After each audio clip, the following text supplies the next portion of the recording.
Els instruments per verificar el compromís amb la qualitat del subministrament són les certificacions. Amb aquests sistemes de gestió de qualitat tenim les que direm les primàries, les que pràcticament moltes empreses tenen a disposició en qualsevol procés de fabricació o d'empresa de qualsevol tipus, que són la normativa de qualitat, la ISO 9001, la ISO de medi ambient, de la gestió mediambiental i la de prevenció de riscos laborals. Aquestes són tres normatives que, pel bon fer de les empreses,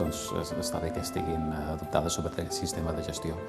Hi ha una quarta, que és la que dona la competència tècnica al laboratori, que és la ISO 17025, que aquesta et posa en un llistó d'una caracterització tècnica, de dir,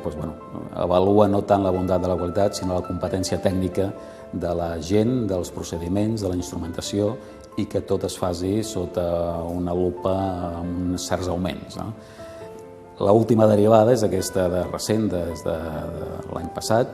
que és assimilar l'aigua a el que seria un producte alimentari, la cadena alimentària. O sigui, l'aigua està en l'umbral de si és un aliment o un aliment, però sí que està clar que és la base de molts aliments. Llavors, el Consorci, una mica per elevar el grau d'excel·lència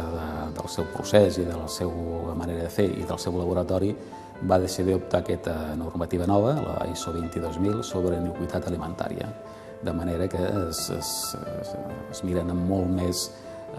una perspectiva amb molt més de detall tots els possibles riscos, incidències, plans de seguretat de l'aigua, com per assegurar que el client que rep l'aigua, els nostres consorciats que reben l'aigua, tinguin la seguretat de que l'aigua sempre està en òptimes condicions de qualitat. Actualment, el Consorci d'Aigües de Tarragona compta amb la ISO 9001 del Sistema de Gestió de la Qualitat, la ISO 14001 sobre la gestió ambiental,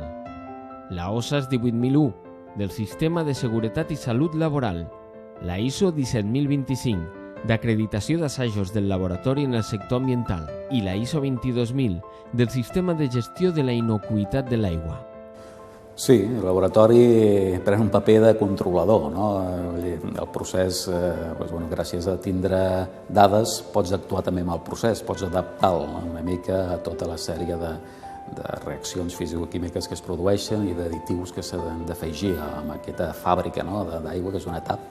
perquè el producte sigui el més bo possible pel seu consum.